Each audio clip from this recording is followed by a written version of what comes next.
Assalamu alaikum, chers frères et sœurs. Le concept du Mahdi est profondément enraciné dans la tradition islamique, où il est souvent décrit comme un guide et un rénovateur, qui apparaîtra à la fin des temps pour rétablir la justice et la paix dans le monde. Son nom signifie littéralement « le bien guidé », et selon les croyances, il viendra pour rectifier les injustices, guérir les divisions de la communauté et ramener l'humanité vers une voie droite. Présent dans les récits prophétiques, hadiths, transmis depuis des siècles, le Mahdi est une figure attendue et respectée, avec une mission immense et unique, celle de préparer le monde à l'ère de paix et de prospérité ultime. Avant de commencer cette vidéo, je vous invite à vous abonner à notre chaîne et d'activer la cloche de notification pour rester informé de nos prochaines publications sur la foi islamique. Merci et bonne vidéo. Ce sujet attire un grand intérêt, car il est lié à des événements d'envergure mondiale et spirituelle qui concernent autant les croyants que les curieux. Pour beaucoup de fidèles, la croyance en l'arrivée d'un sauveur qui se dressera contre l'injustice résonne d'autant plus fort face aux difficultés et aux crises que traverse notre monde moderne. Les guerres, la corruption, les inégalités sociales et les troubles environnementaux nourrissent un sentiment d'urgence et un besoin de justice qui rendent ce sujet encore plus pertinent. La quête de ce personnage apporte un espoir, une lumière dans une époque qui peut sembler sombre.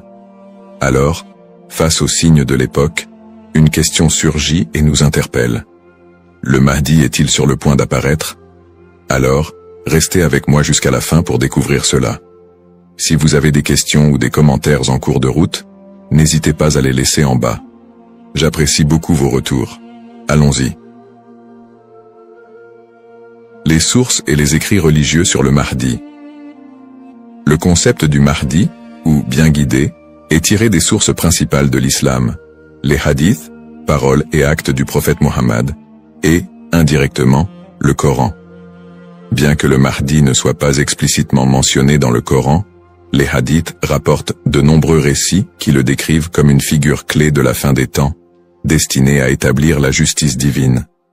Ces hadiths, transmis par des compagnons proches du prophète, varient en termes de fiabilité et d'interprétation, mais ils convergent sur certains éléments. Le Mahdi sera un descendant du prophète Mohammed, issu de la lignée de Fatima, sa fille, et son règne surviendra durant une période de troubles mondiaux et de grande corruption. Les interprétations du Mahdi divergent selon les écoles de pensée au sein de l'islam. Dans l'islam sunnite, la croyance au Mahdi est présente, bien qu'elle ne soit pas aussi centrale que dans d'autres courants. Les sunnites considèrent le Mahdi comme un leader juste qui viendra pour rétablir l'ordre et préparer la communauté à la venue de Jésus, Issa, dont la descente est également prophétisée. Cette vision sunnite n'associe pas le Mahdi à une nature surnaturelle ou divine, mais le présente plutôt comme un guide humain choisi par Dieu. Du côté de l'islam chiite, en particulier dans la branche des chiites duodécimains, le Mahdi est perçu de manière beaucoup plus spécifique. Il est identifié comme le 12e imam, Mohammed ibn Hassan al-Mahdi, disparu mystérieusement en 874 après Jésus-Christ, et considéré depuis lors comme étant en occultation. Les chiites croient qu'il réapparaîtra au moment où l'injustice sera à son comble pour restaurer la foi et la justice. Cette croyance est si centrale dans la doctrine chiite que le Mahdi est aussi appelé imam caché et est perçu comme un guide spirituel protecteur, même durant son absence. Quant aux éléments prophétiques, les hadiths décrivent plusieurs signes et événements annonciateurs de l'arrivée du Mahdi. Selon la tradition, avant sa venue, le monde sera marqué par une période de chaos et d'injustice généralisée, avec des conflits qui diviseront la communauté et une dégradation des valeurs morales. Parmi les signes, certains récits mentionnent l'apparition d'épidémies, de tremblements de terre et de guerres incessantes. De plus, plusieurs hadiths évoquent des signes plus spécifiques, comme des tensions autour de la région de Damas, des batailles importantes dans les environs de la péninsule arabique, et des luttes pour le pouvoir qui affaibliront les dirigeants de l'époque. Un autre aspect prophétique mentionne le Mahdi et Jésus, Issa, travaillant ensemble pour rétablir la foi et anéantir les forces du mal.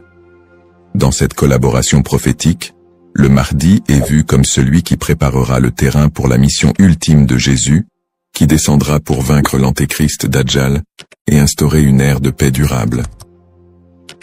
L'ensemble de ces récits sur le Mahdi suscite diverses interprétations. Certains voient dans ces prophéties des messages intemporels sur le bien et le mal, tandis que d'autres y trouvent des prédictions littérales des événements à venir. Dans les deux cas, ces textes offrent une promesse de justice et d'équité pour ceux qui se sentent opprimés ou marginalisés. Description du rôle et des attributs du Mahdi. Le Mahdi est décrit comme un guide et un leader d'exception, dont la mission est de restaurer la justice et de guider la communauté islamique vers une période de paix et de foi. Dans les récits islamiques, le Mahdi n'est pas seulement un leader politique, mais surtout un guide spirituel qui incarne des valeurs d'intégrité, de droiture et de compassion. En tant que réformateur, il est censé redresser les torts, abolir l'injustice et rétablir les lois divines. Ce rôle en fait un leader complet, capable de résoudre les crises morales, sociales et politiques qui pourraient diviser la communauté à la fin des temps. Selon ces récits, le Mahdi est celui qui inspirera les croyants à revenir vers les principes fondamentaux de la foi islamique, en éliminant les faux enseignements et en corrigeant les pratiques déviantes. Les attributs distinctifs du Mahdi le rendent unique parmi les autres leaders. Il est souvent décrit dans les hadiths comme un homme de grande piété et de sagesse, qui saura discerner le bien du mal avec une clairvoyance exceptionnelle. En plus de son sens aigu de la justice, il est mentionné qu'il viendra de la lignée du prophète Muhammad, descendant de sa fille Fatima, ce qui renforce la dimension spirituelle et prophétique de son rôle. On dit que le Mahdi possédera des qualités telles que la douceur, la miséricorde et une profonde dévotion, mais également une force et une détermination inébranlables pour affronter les forces du mal et de la corruption. Ces caractéristiques le distinguent des leaders ordinaires, car il incarne un idéal de pureté morale et de droiture qui servira de modèle pour tous les croyants. Une des particularités les plus marquantes de la mission du Mahdi est son alignement avec Jésus, Issa, une croyance partagée par de nombreux courants de l'islam. Selon les récits prophétiques, le Mahdi et Jésus travailleront main dans la main pour combattre l'injustice et apporter la paix. La descente de Jésus est un événement prophétisé dans l'islam, et il est dit qu'il priera aux côtés du Mahdi, ce qui symbolise l'unité et l'harmonie entre les deux figures. Jésus aurait pour mission de vaincre l'antéchrist, Dajjal, une force du mal redoutable, tandis que le Mahdi préparera le terrain pour cette confrontation ultime et inspirera les croyants à rester fermes dans leur foi. Cette coopération entre le Mahdi et Jésus est perçue comme un moment d'unité divine, transcendant les différences entre les croyants, pour établir une ère de paix durable sur terre. Les signes avant l'apparition du Mahdi. Selon la tradition islamique, l'apparition du Mahdi sera précédée par une série de signes annonciateurs qui se manifesteront sous la forme de troubles sociaux, de corruption et de conflits mondiaux. Ces signes indiquent une période de chaos, d'injustice généralisée et de déclin moral.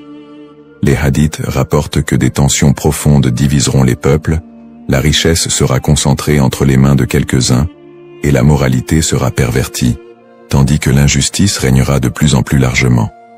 Les systèmes politiques et économiques s'effondreront sous le poids de la corruption et de la cupidité, créant un monde où les valeurs humaines fondamentales seront négligées.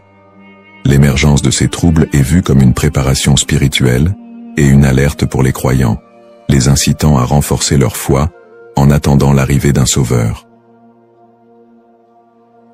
Signes dans le monde actuel. De nombreux croyants et penseurs voient dans les événements mondiaux actuels des éléments pouvant correspondre à ces signes prophétiques. Les crises économiques et financières, les inégalités sociales grandissantes, les conflits armés qui se multiplient, les crises humanitaires et les catastrophes naturelles sont perçues par certains comme des indicateurs de l'approche de cette période de désordre. Par exemple, les conflits au Moyen-Orient, les guerres civiles, la montée des extrémismes, les catastrophes environnementales et les pandémies récentes sont souvent interprétés comme des manifestations de ce déclin prophétisé. Pour les croyants, Ces phénomènes rappellent les hadiths, qui annoncent des temps d'épreuve avant l'apparition du Mahdi, et renforcent le besoin d'espérer en une figure qui viendrait redresser la situation. Bien que les interprétations varient, l'accélération et la globalisation des crises dans notre monde actuel suscitent des questionnements et poussent certains à envisager l'imminence de l'apparition du Mahdi. Analyse des petits signes et grands signes. Les récits prophétiques distinguent généralement entre les petits signes et les grands signes annonciateurs de la venue du Mahdi.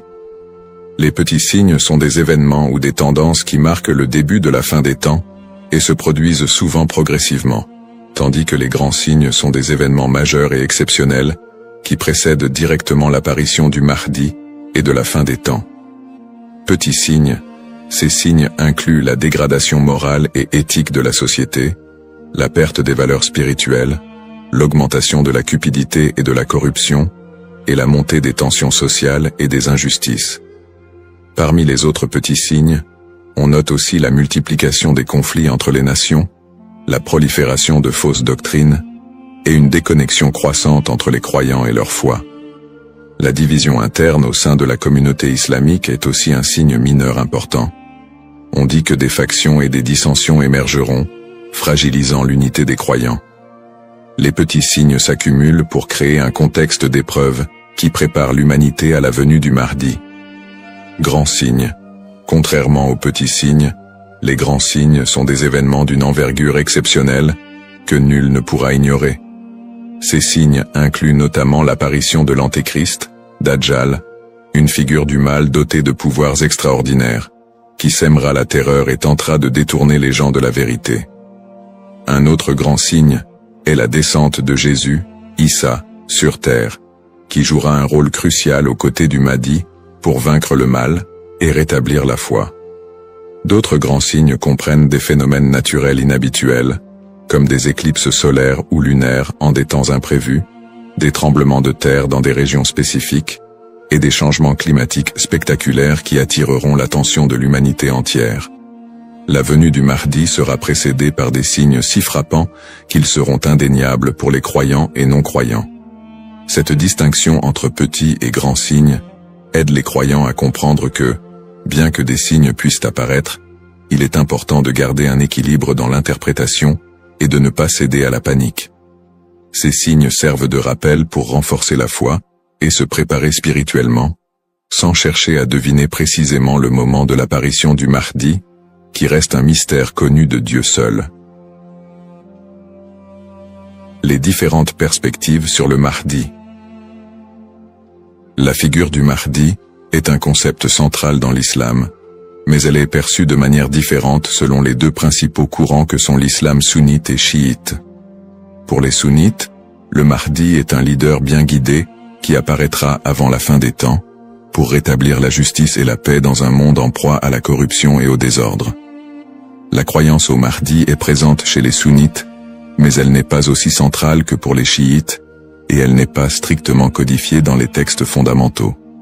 Les sunnites voient le Mahdi comme un homme ordinaire, choisi par Dieu, qui viendra guider la communauté musulmane, mais ils ne l'identifient pas comme une figure spécifique, ni comme une figure en occultation.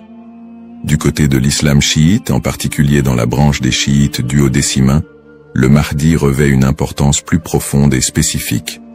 Les chiites identifient le Mahdi comme étant Muhammad ibn Hassan al-Mahdi, le 12e et dernier imam, qui est entré dans un état d'occultation à la fin du 9e siècle.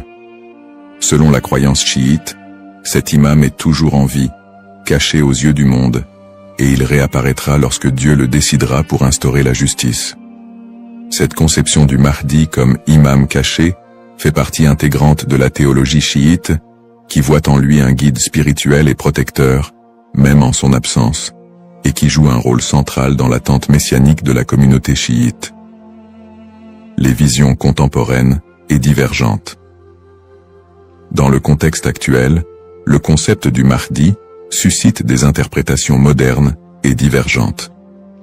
Certaines visions apocalyptiques, souvent influencées par des contextes politiques ou sociaux, voient le Mahdi comme une figure de résistance contre l'oppression mondiale et un symbole de libération face aux injustices contemporaines. Dans des contextes marqués par des conflits ou des crises, certains groupes mettent en avant l'imminence de son apparition pour renforcer l'engagement religieux ou politique, parfois en interprétant les signes prophétiques de manière littérale pour justifier certaines actions. L'espoir en un avenir où les conflits, les inégalités et les désastres seraient remplacés par un monde plus harmonieux, donne un sens à la foi des croyants, les incitant à lutter pour une vie conforme aux valeurs de justice et de compassion, en attendant l'apparition de celui qui rétablira l'ordre et la paix. Les risques de la surinterprétation et des faux messies.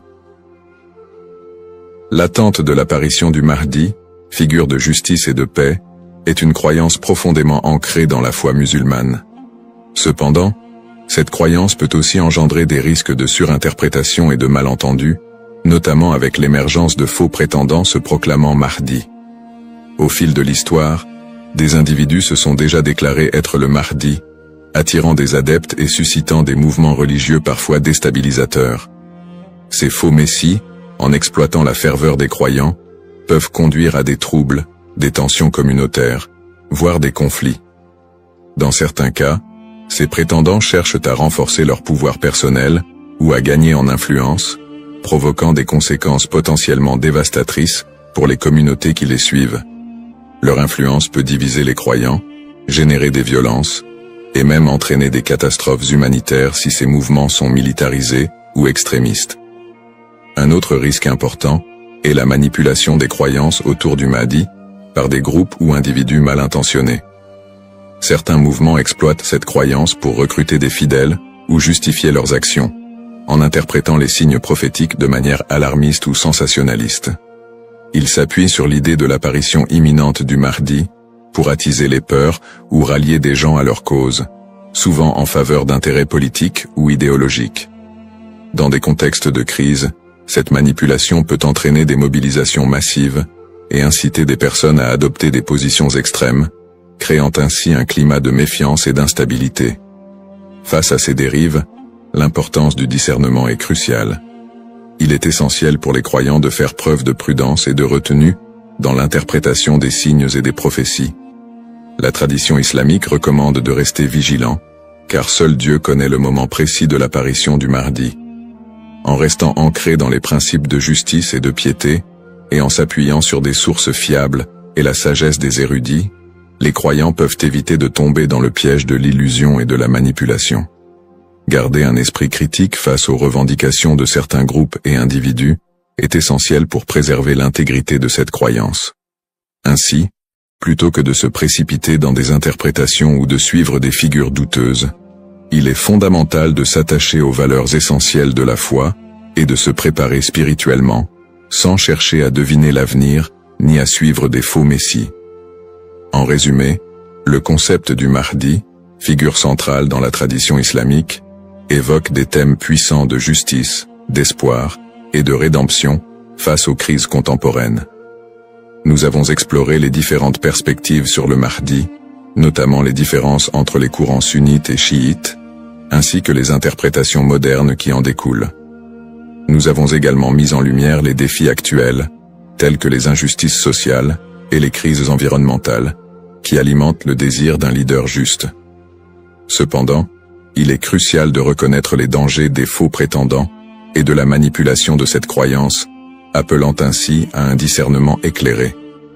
En cette ère d'incertitude, il est essentiel de réfléchir à notre propre rôle dans la quête de justice et de paix. Chacun de nous a la capacité d'agir, d'inspirer le changement et de travailler à créer un monde meilleur, même à petite échelle. La question demeure: sommes-nous proches de la venue du Mahdi? Cette interrogation nous engage à réfléchir sur nos croyances et nos actions, et à envisager comment nous pouvons contribuer à un avenir empreint de justice et d'équité. Nous vous encourageons à partager vos réflexions et expériences sur le sujet dans les commentaires ci-dessous.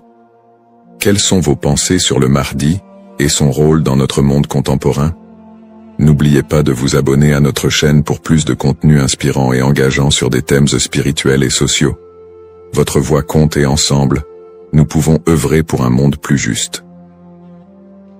Cependant, D'autres approches modernes se concentrent sur une interprétation plus spirituelle et morale du Mahdi, considérant son apparition comme une métaphore pour inciter les croyants à rétablir la justice dans leur propre vie et à renforcer leur engagement spirituel.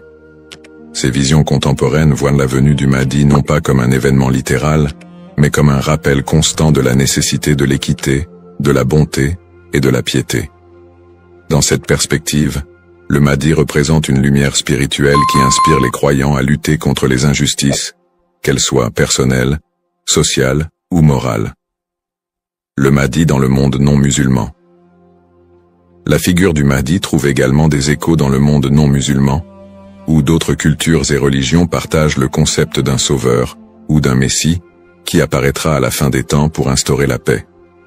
Par exemple, dans le christianisme, il existe l'attente de la seconde venue de Jésus-Christ, qui est perçu comme un sauveur destiné à rétablir le royaume de Dieu sur terre. Les similitudes avec l'apparition du Mahdi, notamment en ce qui concerne le rôle de Jésus comme allié, créent des ponts entre les deux traditions et alimentent un intérêt interreligieux autour de la fin des temps. Dans le judaïsme, la croyance en la venue d'un Messie est également présente, avec l'idée qu'il viendra rassembler le peuple d'Israël et instaurer une ère de paix et de justice. Bien que les concepts diffèrent, on retrouve des thèmes similaires d'attente, de restauration et de paix qui rappellent le rôle du Mahdi dans l'islam. Ces parallèles entre les croyances de diverses religions montrent l'universalité du désir d'un redresseur ou d'un guide qui puisse apporter un équilibre face au désordre du monde. Cette notion d'un Messie ou d'un sauveur transcende les frontières religieuses et offre une perspective plus large sur l'espoir universel de paix et de justice. En somme, bien que le Mahdi soit une figure principalement islamique, les similitudes entre les concepts de sauveur dans différentes cultures et religions révèlent un besoin humain universel d'espérer en un futur meilleur et en la venue d'une figure capable de rassembler et de rétablir l'équilibre dans un monde souvent divisé et tumultueux. Les défis contemporains et le besoin de justice. Les crises et injustices actuelles révèlent des défis mondiaux qui semblent plus pressants que jamais, et beaucoup ressentent le besoin d'un leader capable de restaurer l'équité. Les inégalités économiques se creusent, avec une grande partie de la richesse mondiale concentrée entre les mains de quelques-uns, laissant de vastes populations dans la pauvreté. Cette fracture sociale amplifie le sentiment d'injustice, nourri par des systèmes économiques et politiques qui peinent à répondre aux besoins des plus vulnérables. Parallèlement, les conflits armés et les guerres persistent dans plusieurs régions du monde, notamment au Moyen-Orient, en Afrique et en Asie, déchirant des communautés entières et causant des crises humanitaires majeures. Ces conflits sont souvent alimentés par des intérêts politiques, ethniques ou économiques, aggravant la souffrance des populations civiles. Dans ce contexte, l'absence de solutions pacifiques et durables renforce l'impression d'une profonde injustice et crée un climat de désespoir. Le réchauffement climatique et ses effets sont un autre défi majeur de notre époque. Les catastrophes naturelles, de plus en plus fréquentes et destructrices, frappent souvent les populations les plus défavorisées, mettant en évidence l'injustice écologique à l'échelle mondiale. La déforestation, la pollution et l'exploitation des ressources naturelles entraînent des conséquences irréversibles pour la planète, affectant les générations présentes et futures. Ces problèmes illustrent une urgence collective, qui rappelle combien il est difficile de trouver des solutions justes et équitables dans un monde souvent dominé par des intérêts individuels. Face à ces crises, la croyance en l'arrivée d'une figure de justice, comme le Mahdi, apporte espoir et inspiration pour de nombreux croyants. Cette attente d'un leader juste qui restaurera l'équité n'est pas seulement un concept théologique, elle représente une source d'espoir pour ceux qui se sentent impuissants devant les injustices du monde. La croyance en un Mahdi qui viendrait pour redresser les torts, protéger les opprimés et instaurer la paix répond à un besoin universel d'espérer en des jours meilleurs. En imaginant un futur dirigé par un guide spirituel et juste, les croyants trouvent la motivation de persévérer malgré les difficultés actuelles. Cette figure du Mahdi symbolise la promesse que l'injustice ne triomphera pas éternellement et que l'équilibre et la paix sont possibles, même si les défis actuels semblent insurmontables.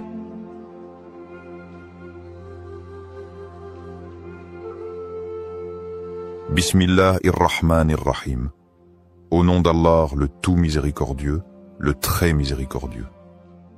Assalamu alaykum wa rahmatullahi wa barakatuh. Que la paix, la miséricorde et les bénédictions d'Allah soient nuptiaux pour vous tous. Le Ramadan est là. Un mois béni, un mois où chaque seconde est précieuse, où chaque souffle peut être une adoration, et où chaque invocation peut changer une destinée. Mais avez-vous déjà pensé aux doigts que vous faites chaque soir? Le prophète nous a enseigné que les invocations d'un jeûneur ne restent jamais sans réponse. Imaginez. Chaque soir, après une journée de jeûne, à l'instant où votre âme est la plus pure, vous avez une opportunité unique de vous rapprocher d'Allah, d'effacer vos péchés et d'attirer sa miséricorde infinie. Mais quels sont les meilleurs doigts à réciter chaque soir? Comment être sûr que nos invocations sont aimées d'Allah et acceptées? Aujourd'hui, nous allons voir 3 doigts puissantes à réciter chaque soir du Ramadan, des invocations qui touchent le cœur et élèvent l'âme. Ces paroles, si vous les prononcez avec sincérité, peuvent illuminer votre vie et changer votre destinée. Alors restez bien jusqu'à la fin. Avant de commencer cette vidéo, n'oubliez pas de liker cette vidéo, car cela nous donne beaucoup de force pour continuer à partager du contenu bénéfique. Et je vous invite à vous abonner à notre chaîne et d'activer la cloche de notification pour rester informé de nos prochaines publications sur la foi islamique. Partagez-la avec vos proches et laissez un commentaire pour me dire ce que vous en pensez. Merci et bonne vidéo. La puissance des doigts pendant le Ramadan. Le mois de Ramadan est bien plus qu'un simple mois de jeûne. C'est un moment de connexion profonde avec Allah. Une opportunité unique pour que nos prières soient exaucées. En effet, Allah nous a promis dans le Coran, « Et quand mes serviteurs t'interrogent à mon sujet, alors je suis tout proche, je réponds à l'appel de celui qui m'invoque quand il m'appelle. » Sourate Al-Baqarah 286. Ce verset est d'autant plus significatif qu'il se trouve au cœur des passages qui parlent du jeûne du Ramadan. Comme si Allah nous rappelait que ce mois béni est un moment où ses portes sont grandes ouvertes pour accueillir nos supplications. Pourquoi les doigts ont un impact particulier pendant le Ramadan? 1. Les portes du ciel sont ouvertes. Selon un hadith rapporté par Al-Bukhari et Muslim, le prophète a dit « Quand vient le mois de Ramadan, les portes du paradis s'ouvrent, celles de l'enfer se ferment et les diables sont enchaînés. » Cela signifie que l'influence du mal diminue, nous rendant plus réceptifs à la spiritualité et nous permettant de nous concentrer davantage sur nos invocations. 2. Le jeûneur a une invocation qui ne sera jamais rejetée. Le prophète a dit « 3 invocations ne sont pas rejetées. L'invocation du jeûneur au moment de la rupture du jeûne, celle de l'opprimé et celle du voyageur. » Tirmidhi 35-98. Ainsi, chaque soir, juste avant de rompre le jeûne, nous avons un moment privilégié où nos supplications montent directement vers Allah. Imaginez alors l'impact de 3 doigts précises et puissantes, répétées chaque soir avec foi et sincérité. Un exemple inspirant. L'histoire de l'homme qui a vu sa vie changer grâce à une doigt. Il était une fois un homme simple, habitué à réciter une seule invocation chaque soir du Ramadan. « Ô Allah, pardonne-moi, éclaire mon cœur et guide-moi vers ce qui est meilleur pour moi. » Pendant des années, il n'a vu aucun changement majeur dans sa vie. Mais un jour, après plusieurs ramadans passés à répéter cette même invocation, tout s'est transformé. Il a trouvé un emploi qu'il n'espérait plus, ses soucis financiers se sont envolés, et surtout, son cœur s'est rempli d'une paix qu'il n'avait jamais connue auparavant. Il a alors compris que chaque doua est comme une graine semée dans l'invisible. Même si on ne voit pas immédiatement les fruits, Allah répond toujours de la meilleure manière et au meilleur moment. Ainsi, imaginez l'impact des 3 doigts que nous allons découvrir ensemble. Si vous les récitez chaque soir du Ramadan avec sincérité, elles pourraient bien être le secret d'un avenir meilleur, rempli de bénédictions. Première doigt, l'invocation pour le pardon. Dans notre quotidien, nous commettons tous des erreurs. Parfois consciemment, parfois sans même nous en rendre compte. Mais Allah, dans son infinie miséricorde, nous a donné une clé précieuse pour effacer nos fautes. L'istighfar, la demande de pardon. Le Ramadan est le mois du pardon par excellence. C'est une période où Allah ouvre grandes ses portes de miséricorde et efface les péchés de ceux qui reviennent sincèrement à lui. Le prophète a dit « Celui qui jeûne le Ramadan avec foi et en recherchant la récompense d'Allah verra ses péchés passer pardonnés. » Al-Bukhari, Muslim. Tout miséricordieux, le très miséricordieux. Assalamu alaikum wa rahmatullahi wa barakatuh. Que la paix, la miséricorde et les bénédictions d'Allah soient sur vous tous. Le Ramadan est là, un mois béni, un mois où chaque seconde est précieuse, où chaque souffle peut être une adoration et où chaque invocation peut changer une destinée. Mais avez-vous déjà pensé aux doigts que vous faites chaque soir? Le prophète nous a enseigné que les invocations d'un jeûneur ne restent jamais sans réponse.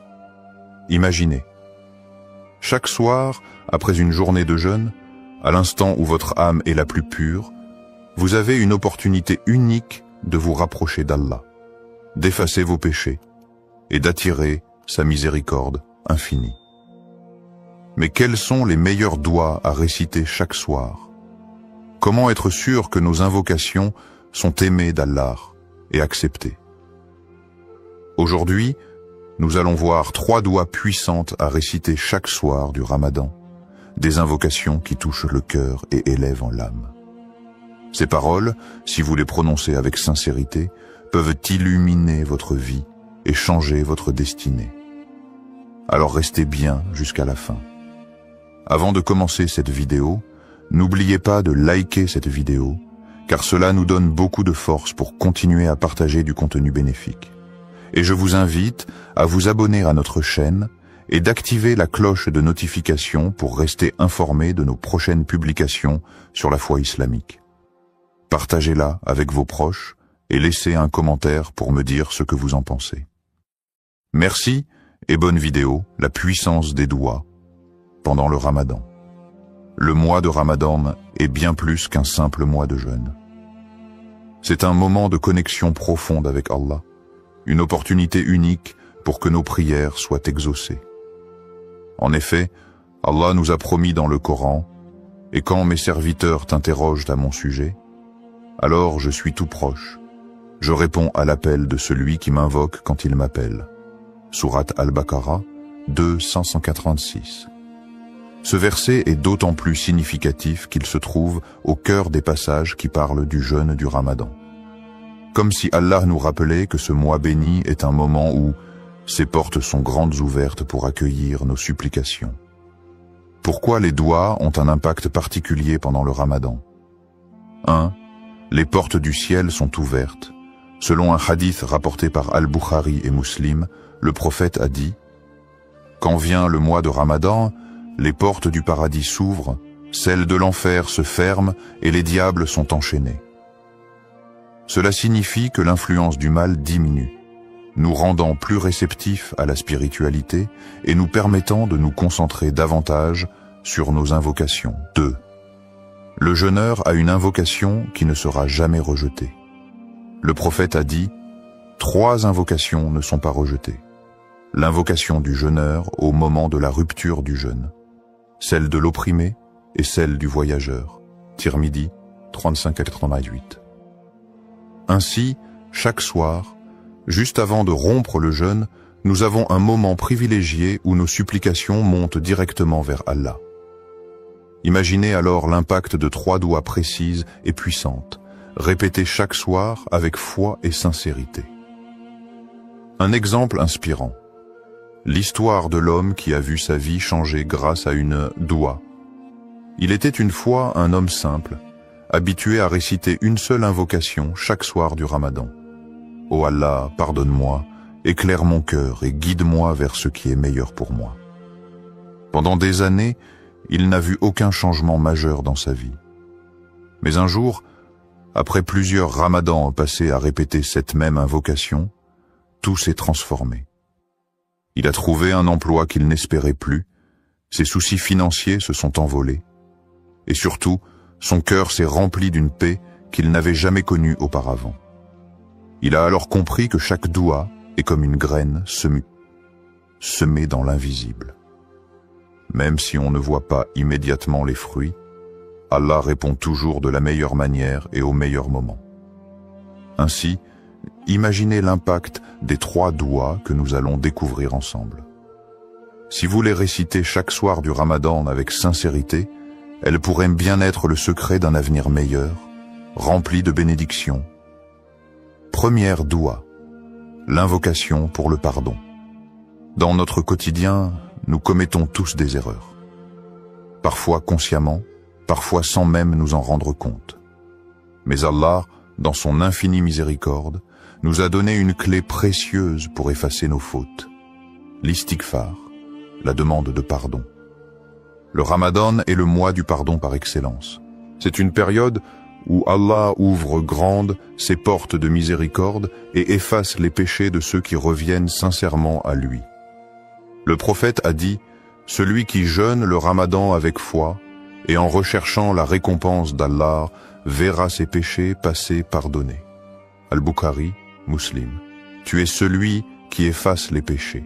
Tu aimes le pardon, alors pardonne-moi. Tirmidhi, 3513. C'est cette invocation que le prophète a enseignée à Aïcha, radiyallahu anha, lorsqu'elle lui a demandé « Ô messageur d'Allah, si je trouve la nuit du destin, que dois-je dire ?» Il lui répondit avec cette doua puissante. Pourquoi demander pardon chaque soir du Ramadan? 1. Allah aime pardonner. Le pardon d'Allah est immense. Même si nos péchés atteignaient les cieux, Allah les effacerait si nous nous tournons sincèrement vers lui. Il dit dans le Coran, 10. Ô mes serviteurs qui avez commis des excès à votre propre détriment, ne désespérez pas de la miséricorde d'Allah. Car Allah pardonne tous les péchés. Oui, c'est lui le pardonneur, le très miséricordieux. Sourate Az-Zumar 39/53. 2. Un cœur purifié attire les bénédictions. Demander pardon chaque soir, c'est nettoyer son cœur avant de dormir et attirer la lumière divine. Imaginez-vous aller au lit en sachant que vos erreurs de la journée ont été effacées. Quelle tranquillité d'âme. 3. Le pardon ouvre les portes du succès. L'istighfar n'efface pas seulement les péchés, mais il attire aussi la prospérité et le bonheur. Le prophète Nour alayhi salam a dit à son peuple « Implorez le pardon de votre Seigneur. En vérité, il est grand pardonneur. Il enverra sur vous du ciel des pluies abondantes. Il vous accordera beaucoup de biens et d'enfants, et vous donnera des jardins et des rivières. » Sourate Nour, 71, 10, 12. Une histoire inspirante sur la puissance du pardon d'Allah. Un homme pieux avait un passé sombre. Il avait commis de nombreux péchés, mais il avait une habitude. Chaque soir, avant de dormir, il demandait sincèrement pardon à Allah. Une nuit, il fit un rêve étrange. Il vit une immense mer remplie d'encre noire, représentant ses péchés. Pris de panique, il se mit à pleurer et à implorer Allah. « Ô Allah, pardonne-moi, je suis perdu sans toi. » Soudain, une pluie dorée tomba du ciel, effaçant toute l'encre noire et laissant place à une eau cristalline. Une voix lui dit « Ton pardon sincère a purifié ton âme comme cette pluie a lavé la mer. » À son réveil, il se sentit léger, apaisé comme libéré d'un fardeau. Il comprit alors que chaque istighfar n'est pas juste une parole, mais un acte qui transforme notre destinée. Conclusion. Adoptez cette habitude chaque soir. Chaque soir du Ramadan, prenez quelques secondes pour réciter cette doua avec sincérité. Vous verrez votre cœur s'apaiser, votre foi se renforcer et votre vie s'embellir. Et si ce Ramadan était le début d'un nouveau départ pour vous, ne sous-estimez jamais la puissance d'un simple istighfar. Deuxième doigt, l'invocation pour la guidance et la lumière d'Allah. Dans un monde rempli d'incertitudes, d'épreuves et de tentations, nous avons un besoin constant de la lumière et de la guidance d'Allah. Sans cette lumière divine, nous risquons de nous égarer, de prendre de mauvaises décisions et de sombrer dans le doute et l'anxiété. Le Ramadan est un moment idéal pour rechercher la guidance divine, car c'est le mois où le Coran a été révélé comme une lumière pour l'humanité. Allah nous rappelle dans le Saint-Coran, « Ce livre, nul doute, est une guidance pour les pieux. » Sourate Al-Baqarah 2:2. Alors, quelle invocation peut nous aider à rester sur le droit chemin et à recevoir la lumière d'Allah dans nos cœurs et nos vies? La doua à réciter chaque soir pour la guidance et la lumière. Allahum ajal fi qalbi noura, wa fi lisani noura, wa fi sam'i noura, wa fi basari noura, wa min fawqi noura, wa min tahti noura, wa an yamini noura, wa an shamali noura, wa min amami noura, wa min khalfi noura, wa ajalli noura. Allahum ajal fi qalbi nouran, wa fi lisani nouran, وفي سمعي نوران وفي بصري نوران ومن فوقي نوران ومن تحتي نوران وعن يميني نوران وعن شمالي نوران ومن أمامي نوران ومن خلفي نوران وجلي نوران. Ô Allah, mets dans mon cœur une lumière, sur ma langue une lumière, dans mon ouïe une lumière, dans ma vue une lumière, au-dessus de moi une lumière, en dessous de moi une lumière, à ma droite une lumière, à ma gauche une lumière, devant moi une lumière, derrière moi une lumière, et mets en moi une lumière. Rapporté par Muslim 763. Cette invocation, récitée par le prophète, est une prière profonde qui demande à Allah de remplir notre être et notre vie de sa lumière divine. Pourquoi cette doua est-elle si puissante? Elle renforce la foi et éloigne les doutes.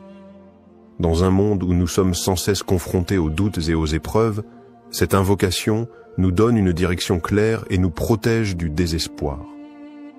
Allah dit, « Allah est le protecteur de ceux qui croient, il les fait sortir des ténèbres vers la lumière. » Sourate Al-Baqarah 2:257.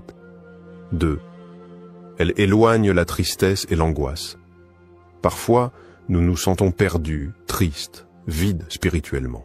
Cette doua est comme une lampe qui éclaire notre cœur, en apportant sérénité et apaisement. 3.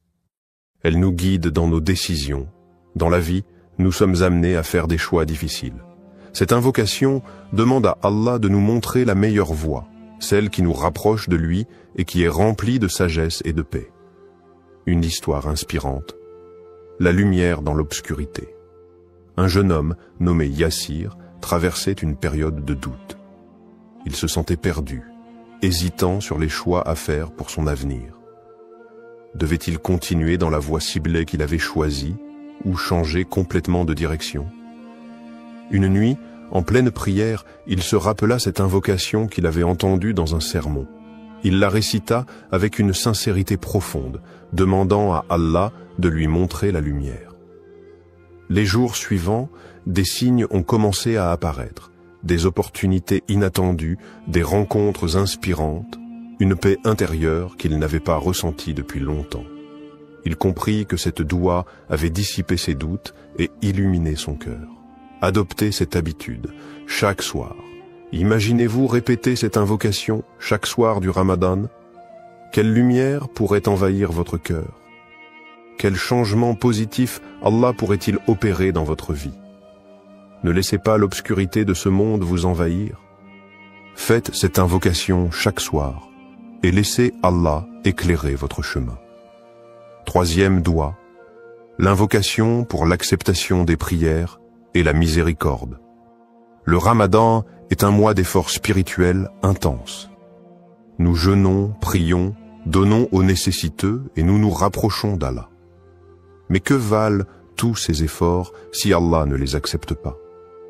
l'un des plus grands enseignements du prophète Ibrahim, paix sur lui, et qu'il demandait constamment l'acceptation de ses actes par Allah malgré sa piété exemplaire. Il disait « Ô notre Seigneur, accepte cela de notre part, car c'est toi l'audient, l'omniscient. » Sourate Al-Baqarah, 227. Nous devons adopter cette même humilité et implorer Allah chaque soir pour qu'il accepte nos invocations, nos prières et nos actions. La doua à réciter chaque soir pour l'acceptation des prières et la miséricorde « Rabbana taqabbal minna innaka anta as-sami'u al-alim wa tub alayna innaka anta at-tawwabur rahim. Rabbana taqabbal minna innaka anta as-sami'u al-alim wa tub alayna innaka anta at-tawwabur rahim. » Ô notre Seigneur, accepte cela de nous, car tu es celui qui entend tout, l'omniscient. Et pardonne-nous, car tu es celui qui accepte le repentir, le très miséricordieux.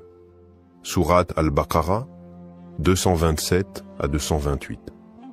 Pourquoi cette doua est-elle essentielle?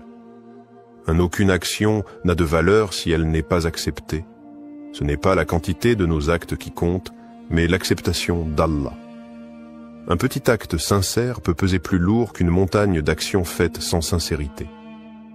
2. Elle nous rappelle l'importance de l'humilité. Peu importe nos efforts, nous devons toujours revenir à Allah en lui demandant d'accepter nos actions et de nous pardonner nos manquements. 3. Elle renforce notre lien avec Allah. En demandant chaque soir l'acceptation de nos prières et de nos bonnes actions, nous restons connectés à Allah et développons une plus grande conscience spirituelle. Une histoire inspirante. L'homme dont les doigts ont changé la vie. Il y avait une femme pieuse, nommée Aïcha, qui jeûnait chaque Ramadan avec beaucoup de ferveur. Elle priait longuement la nuit, donnait en aumône et multipliait les bonnes actions, mais au fond d'elle, elle doutait. Allah accepterait-il vraiment ses efforts? Un jour, elle entendit un érudit dire « L'important n'est pas seulement de prier et de jeûner, mais de demander sans cesse à Allah d'accepter ses actions, car un acte non accepté est comme une graine qui n'a pas germé. » Cette parole la toucha profondément. Dès lors, chaque soir du Ramadan, elle ajouta cette invocation à ses prières. Elle se remit en question, cherchant davantage la sincérité et l'amour d'Allah dans chacun de ses actes. Quelques années plus tard, elle vécut un rêve bouleversant. Elle se voyait devant un jardin immense, lumineux, rempli de fruits abondants. Une voix douce lui disait « Ces fruits sont les prières et les invocations que tu as faites avec sincérité. Allah les a acceptées et il t'a accordé bien plus que ce que tu espérais. » Elle se réveilla en larmes, le cœur empli de gratitude. Elle comprit alors que demander l'acceptation d'Allah était un acte aussi important que l'acte lui-même. Faites cette invocation chaque soir. Imaginez-vous répétant cette invocation chaque soir du Ramadan en implorant Allah d'accepter votre jeûne, vos prières et vos bonnes actions. Que se passerait-il si Allah acceptait chacune de vos invocations? Quelle transformation verrez-vous dans votre vie et dans votre foi? Ne laissez pas vos efforts être vains. Implorez Allah avec sincérité et confiance et laissez sa miséricorde illuminer votre cœur. Comment intégrer ces doigts chaque soir du Ramadan? Le Ramadan est une période bénie où chaque acte d'adoration est multiplié et élevé auprès d'Allah. Mais comment s'assurer que nous récitons ces 3 doigts chaque soir avec constance, sincérité et concentration? Voici quelques conseils pratiques pour intégrer ces invocations dans votre routine quotidienne et maximiser leur impact spirituel. Quand réciter ces doigts pour en tirer le meilleur bénéfice? Le moment où vous faites vos doigts peut avoir un grand impact sur leur acceptation. Voici les 3 meilleurs moments pour réciter ces invocations. Après la prière du Maghreb ou du Isha, juste après la prière, lorsque le cœur est apaisé, c'est un instant privilégié pour invoquer Allah. Le prophète a enseigné que les invocations après la prière sont particulièrement exaucées. Pendant ou après la prière de Tahajjud, si vous vous levez pour prier la nuit, profitez de ces instants où Allah répond aux invocations. Le dernier tiers de la nuit est un moment où Allah descend et exauce les prières sincères. Avant de dormir, réciter ses doigts avant de s'endormir permet de terminer sa journée en remettant tout entre les mains d'Allah. Cela purifie le cœur et invite à un sommeil apaisé, sous la protection divine. Comment être constant et sincère dans ses doigts? Faire des doigts chaque soir demande de la discipline et une sincérité profonde. Voici quelques astuces pour ne pas les oublier et les faire avec un cœur attentif. Créez une habitude spirituelle. Associez vos doigts à un moment précis de votre routine, après le Isha avant de dormir. Répétez cette habitude chaque soir jusqu'à ce qu'elle devienne naturelle. Écrivez vos doigts. Notez ces 3 doigts sur une feuille, un carnet ou votre téléphone. Ayez-les toujours à portée de main, surtout au moment de prier. Récitez-les lentement et avec réflexion. Au lieu de les dire machinalement, prenez le temps de méditer chaque mot, en pensant à leur signification et à leur impact sur votre vie. Mettez de l'émotion dans vos invocations. Imaginez que vous êtes devant Allah, qu'il vous écoute attentivement. Pleurez si vous en ressentez le besoin, ouvrez-lui votre cœur sans retenue. Soyez constant, même après le Ramadan. Cette habitude ne doit pas s'arrêter après le mois béni. Plus vous êtes régulier dans vos invocations, plus elles auront d'impact sur votre vie. Comment rendre ces doigts encore plus puissantes? Pour que ces invocations soient encore plus efficaces, voici quelques conseils inspirés du Coran et de la Sunna. Invoquez avec une intention pure. Avant de réciter ces doigts, purifiez votre intention. Faites-le uniquement pour plaire à Allah et non pour des gains matériels immédiats. Soyez en état de pureté. Faites vos invocations après les ablutions, wudu, dans un lieu propre et calme. Cela favorise la concentration et l'humilité. Levez les mains vers le ciel, c'est une sunna du prophète. Lorsque vous invoquez Allah avec les paumes tournées vers le ciel, c'est un geste d'humilité et de soumission. Prononcez les noms d'Allah avant de commencer. Dire « Ya Rahman, Ya Rahim » au miséricordieux, au très miséricordieux ou Ya Allah aide à renforcer votre connexion spirituelle avant de réciter votre doigt. Ayez une foi inébranlable. Lorsque vous faites une invocation, croyez fermement qu'Allah va y répondre. Le prophète a dit « Invoquez Allah en étant certain qu'il exaucera votre demande » rapporté par At-Tirmidhi. Multipliez les bonnes actions, un cœur pur et des actions sincères rendent les doigts encore plus puissantes. Faites du bien autour de vous, donnez en aumône et évitez les péchés pour que vos invocations soient acceptées plus facilement. Imaginez le pouvoir de ces doigts dans votre vie. Et si, chaque soir du Ramadan, vous faisiez ces invocations avec sincérité? Et si, grâce à ces doigts, Allah purifiait votre cœur, acceptait vos efforts et transformait votre destinée? Le Ramadan passe vite. Ne manquez pas ces moments précieux où le ciel est ouvert et où Allah attend vos invocations. Commencez dès ce soir. Levez les mains, récitez ces 3 doigts et laissez Allah illuminer votre chemin. Conclusion inspirante, ne sous-estimez jamais la puissance des doigts. Tout au long du Ramadan, chaque instant est une opportunité d'élévation spirituelle et chaque invocation est une porte ouverte vers la miséricorde divine. Ne sous-estimez jamais la puissance des doigts. Elles peuvent changer votre destin, purifier votre âme et rapprocher votre cœur d'Allah. Le prophète a dit « L'invocation est l'essence même de l'adoration », rapporté par At-Tirmidhi. Cela signifie que chaque parole que vous adressez à Allah est entendue. Chaque supplication est précieuse. Et chaque sincérité dans vos invocations est une lumière ajoutée à votre cœur. Faites de ces doigts votre arme spirituelle. Imaginez un instant, si chaque soir du Ramadan, vous leviez les mains avec sincérité. Si vous demandiez pardon à Allah, imploriez sa guidance et suppliez qu'il accepte vos efforts, comment votre vie pourrait-elle changer? Allah écoute chaque invocation sincère. Et même si la réponse ne vient pas immédiatement, elle vient toujours au moment parfait.